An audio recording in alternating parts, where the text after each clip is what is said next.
Hi everyone, and welcome to It's All About the Dough. And in today's video I'm going to teach you guys how to descale your DeLonghi EC9335. Don't forget to click the like button below, comment, share, and subscribe, and hit that bell notification button. Alright, here we go. Alright, so I've gone ahead and opened up my bottle of descale over here. And as you can see, there's 5 servings inside this bottle. And you're just going to pour one of those servings into that line indicator, as you can see right here. Okay, now this bottle you can buy it separately. There is one serving that does actually come with the machine that you buy, but if you want to buy a separate bottle, this gives you 5 servings, and I believe this is between $25 to $30. So it's not all that bad, considering if you may be descaling your DeLonghi every 2 to 3 months. That's about the frequency I seem to have to descale my machine over here. So as you can see, I filled it up to the indicator line. It is a little bit above. That's okay, but as long as you basically have it close to that line, you're perfectly fine. Next up, I'm going to fill it with water to the B line over here. Again, don't fill it to the max line, just fill it up to that line right there. Okay? So we have both the descaler agent and we have the water inside there to the recommended levels. Okay, so we're going to put the reservoir back to the back of the machine, and then we're going to start descaling our DeLonghi EC9335. So I've gone ahead and added the reservoir tank at the back of the machine. At this point here, you want to turn the machine on.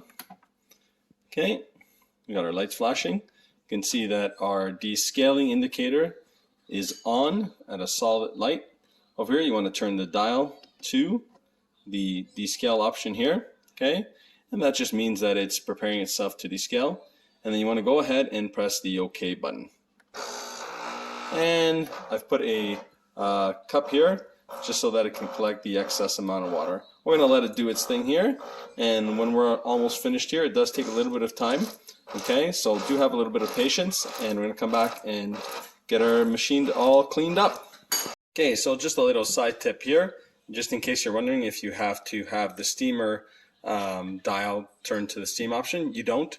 It's still going to exit the water through the valve over there and where it needs to come out of. Okay, so don't worry, you don't need to turn this to the steam indicator to open up the valve.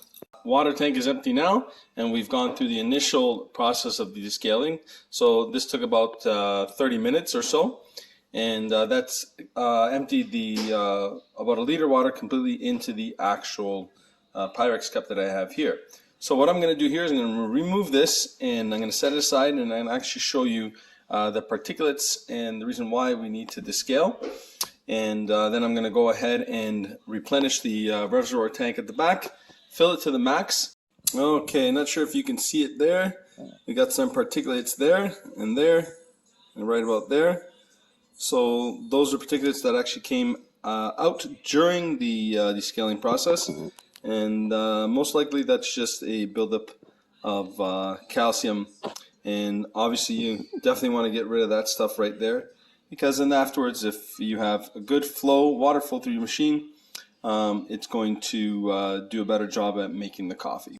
Alright, so I went to go ahead and replace the Pyrex with just a larger bowl, because I did fill up the reservoir to its max level, which holds about 2 liters of water. So you can see here it is indicating where it's flashing again. So basically we're just going to turn that dial back to the espresso area right there. Okay, and then we're just going to press this time the rinse function, and basically that's going to completely flush out the machine.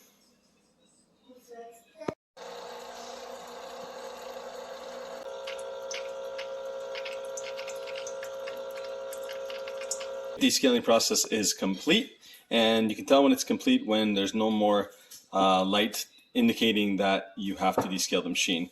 Over here it's telling us that our reservoir is empty. I'm going to empty this water out, and then I'm going to also empty out the drip tray and give that a clean, and then I'm going to replenish my water there with reservoir with fresh water at the back, and basically we're going to be ready to make a coffee. Now that our descaling process is done, we can go ahead and make our coffee and enjoy a beautiful espresso. So Again, don't forget to subscribe, click the like button below, comment, and hit that bell notification button. Alright guys, see you next time.